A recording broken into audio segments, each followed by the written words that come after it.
Maayong morning! Ako gani si Jess, ang inyong amigong bisdak in Thailand. For today's video is padulong na ta sa among balay. Yes, malapit na tayo sa bahay ko. On the way na siya. And then, ayan, nakarating na tayo. So, ang tagal ko pang hinantay ang mama ko. Dugay kay day, kinadto di siya simbahan. Anong kalabanan na itong Ginoo. So, nag-serve pala yung mama ko sa church or nag-servisyo sa simbahan. So, nagpaabot pa pila ka oras. So, naabot ko sa balay is around 12. Nauli siya balay alas 3 sa hapon. Nasa yung dugaya pero laban lang. So karon is gi-unbox na mo or gitanggal kuha na mo ang sulod sa among maleta, and then ipanghatag na pud nako ang dapat sa ila. So gitagaan ako akong parents og mga gamay lang nga gifts. Ayan. So happy kay sila, super dapi. So kani akong kasagaran gibit-bit na pasalubong is mostly gamit siya or magamit siya sa balay like groceries, and then karon is gatagan ako mama og bag. Ganahan kina siya og bags. So even though dili kay siya mahal, pero kabalo na kapag taganat tong parent genuine kay na ilang kalipay kay at least naatay matunol pag uli. So happy kay na siya, nag-inarte pa na siya doon, nagdrama. So gipalitan ako siya bag, gipalitan ako siya og duha ka sandal kay mo man na iyang always magamit sa simbahan. So happy kay siya, happy kayo. Mura daw siya, ano pa siya, mura daw siya dunya pero walay kwarta. So laban ng mother, wala pa sa karon or kulang pa man sa karon pero puhon, di ba? So magdasig patag panarbaho, dasigan pata sa Ginoo. Ayan kana siya, nagdrama na siya dira, sige kong katawa kay hilak naman. So kabalo naka mother's di ba? So natural, muhilak naman siya. So of course, kung naa akong mama, naapod ako ang papa. Kaya di yun na mawala, di yun na pwede yun. Kaya mag-angay yun na pada sila. So guys, pag naapa tong parents guys, bisag gamay, kung kaya na itong muhatag, tagaan na to sila, ipaano na to. Kay grabe ang sakripisyo sa itong ginikanan para kung maunsa ta karon, o diba? So happy na siya. Ganahan ka na siya mga relo, bantog relo akong gipalit sa iyaha. So ayan, bahalag ginagmay, bahalag ka ng barato, di man kayo dyan siya super ka-expensive, pero basta ato ang gitiguman, ang kwarta sa tarong, so mahappy na sila. So wala dyan ako na siya gipahilabtan, gitagan ako siya relo, wala na ako gipahilabtan ang relo, gipasagdaan ako siya kung saon niya pag mano-mano na iyang relo, kay kabalo mo po na kung papahawd na siya sa mga ingon ana, matik-matik na niya, mekos-mekos na niya yung inana. So very busy siya, very focused siya niya. Nangay pa siya sa lamin, kaya di na lagi kaklaro tigawang na nagkatigawang na netong parents. So guys, kung napa inyong ginikanan, although lisod pa ang kinabuhi, pero laban na dyan always. So karon is gihatagan na ko ni sila o alahas. So first time nila nakadawat og alahas nga tinuod, or first time na ko sila natagaan og alahas nga tinuod. Although dili pa kay siya dako, dili pa kay siya expensive jud kaayo, pero gitiguman ako na siya para mahatag na ko sa ila. And then tinuod siya or real gold siya.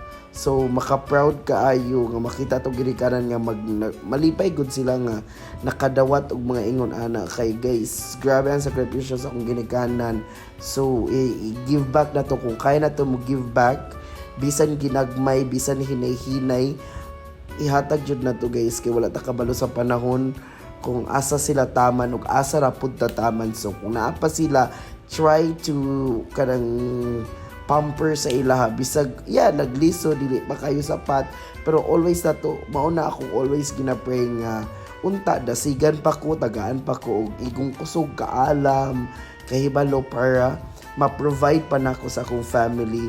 Kay dili pa jud dili kulang pa para sa ako, kulang pa ang life nga ilang nasinati karon. Kumbaga daghan pa kaayo kong pangandoy sa ilahe. So after na ko mag-anhan ay ato akong gibit-bit, akong gipasalubong is nang lugsong mi kay nangadto mi og city sa kumbaga sa sentro, kay mamalit mi grocery kay wala mi grocery, og mamalit pod mi bugas kay wala mi bugas. O laban lang gyud tani, uli pag Pilipinas kana na dayon.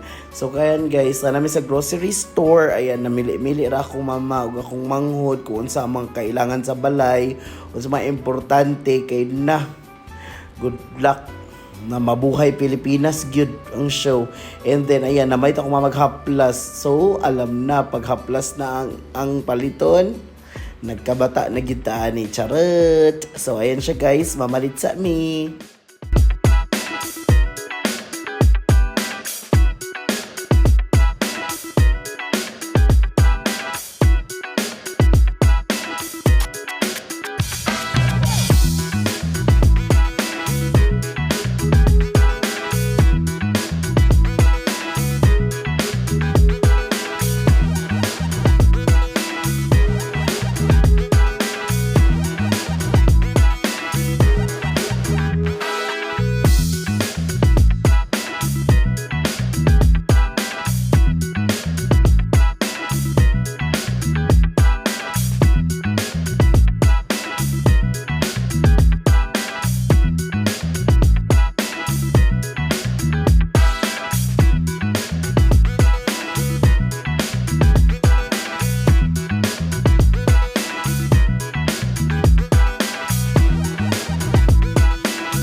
So mauna, libre maging tanga. So karon guys is namin sa Agri Store kay namin paliton nga abono. So mo ni na siya akong city kung asa ko nagdako. Ayan mo ni siya ang biggest city kana na dayon.